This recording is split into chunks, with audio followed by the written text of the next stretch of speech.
2016년 4월 28일 오전, 인천 부평구 청천공단의 한 건물 비상계단 아래에선 재래식 화장실 철거가 한창이었습니다. 굴착기로 작업하려 했지만 화장실 옆 콘크리트 구조물이 처치 곤란이었죠. 수월한 공사 진행을 위해 인부들은 구조물에 구멍을 뚫어 콘크리트를 열어보기로 합니다. 하지만 지렛대를 젖히던 그 순간, 예상 밖의 물체에 인부들은 깜짝 놀라고 마는데요. 콘크리트 구조물 안에서 튀어나온 건 다름 아닌 백골이었습니다. 백골 시신은 우측 다리가 접힌 채 누운 상태로 콘크리트 구조물에 매장되어 있었습니다.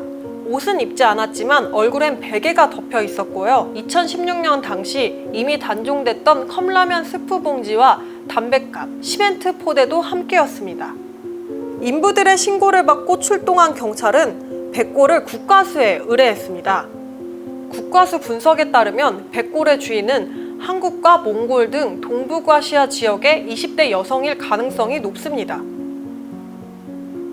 사망 시점은 2006년에서 2008년 사이로 추측되는데요. 백골과 같이 발견된 컵라면 스프 봉지와 담뱃갑 단종 시기, 시멘트 중성화 여부로 추론한 결과입니다. 이를 기반으로 경찰은 신원 확인 및 탐문 수사에 나섰습니다. 그런데 당시 청천공단엔 외국인 노동자가 많았습니다. 콘크리트에 찍힌 피해자 지문이 신원조회가 되지 않는 점도 이 가설을 강력하게 뒷받침했는데요. 당시 외국인 혹시 지문 채취를 무조건적으로 하지 않았고 인천 지역 주민등록 무등록자가 1000여 명에 달할 정도로 신원 등록이 활성화되어 있지 않았기 때문입니다. 그렇다면 범인은 어떤 사람일까요? 우선 재래식 화장실 옆에 콘크리트 구조물을 세워도 의심받지 않을 사람일 확률이 높습니다. 경찰이 건물 소유주부터 의심하기 시작한 이유입니다. 경찰에 따르면 해당 건물은 소유주가 총 3번 바뀌었습니다. 1999년, 2000년, 그리고 2003년부터 2015년까지 피해자 안매장 추측 시기인 2006년부터 2008년 사이엔 서 씨와 이 씨가 그 건물을 공동 소유했습니다. 당시 건물 2층엔 식칼 제조 공장, 3층엔 기숙사가 들어와 있었죠. 경찰이 서 씨와 이 씨에게 콘크리트 구조물에 대해 묻자 두 사람 다 잘 모른다고 답변했습니다. 다만 서 씨의 답변은 조금 석연치 않은 부분이 있었는데요.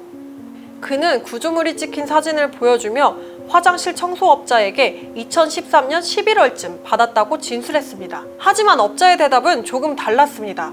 그의 작업일지에 따르면 청소 작업은 2013년 12월에 시작했고 사진 출처는 서 씨라는 거죠.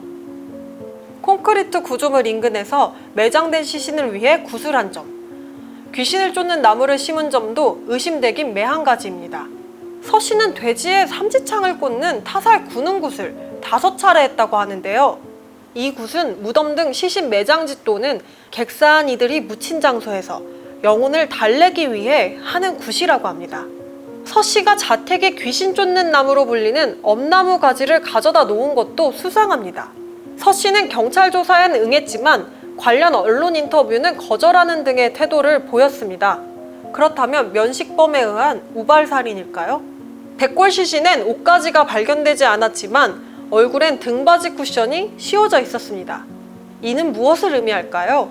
시신의 얼굴이 가려진 것은 범인의 죄책감을 없애기 위한 시도로 흔히 해석됩니다. 범인이 피해자와 면식이 있기 때문이라는 추론이 가능합니다. 또한 안매장 시 시신의 의료 착용 여부는 범인을 색출하는 데 중요한 단서가 됩니다.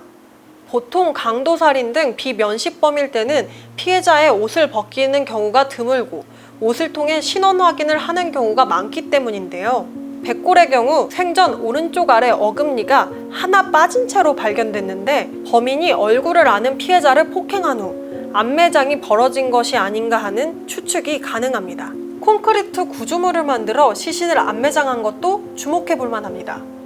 백골 시신이 발견된 곳과 인근 야산의 거리는 매우 가깝습니다. 산이 아닌 콘크리트 구조물에 시신을 생매장했다는 건 시신 발견 시 바로 용의자로 몰릴 확률이 높은 신원을 가졌다고 추측해 볼 수 있습니다. 건물의 일부로 구조물을 만들어 시신을 숨기는 행위 또한 마찬가지입니다. 구조물은 시신 위에 시멘트 가루를 뿌리고 물을 붓는 독특한 방식으로 만들어졌는데 땅을 파서 시신을 묻는 것보다 적은 시간이 소요돼 범인이 시신을 급박하게 숨겨야 할 이유가 있었다고 추론할 수 있습니다. 혹시 시멘트 공장에 능한 관계자는 아닐까? 공장 관계자일 확률도 높습니다. 안매장은 시신 위에 시멘트 가루를 뿌리고 물을 붓는 과정을 3차례 정도 반복하는 방식으로 이루어졌는데요. 시멘트 가루에 물을 개서 바르는 방식이 일반적인 것을 고려하면 범인은 관련 공정에 대해 해박할 가능성이 높다는 추측입니다.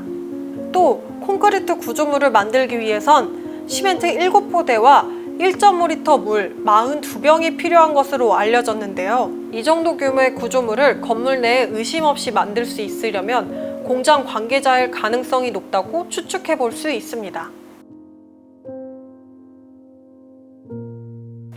현재 상황으로 미뤄볼 때 백골의 신원이 사건 해결에 가장 중요한 단서지만 2020년 9월 기준 관련 제보는 전무한 상황입니다. 사건 또는 피해자에 대해 아는 사실이 있다면 인천부평경찰서로 제보 부탁드립니다.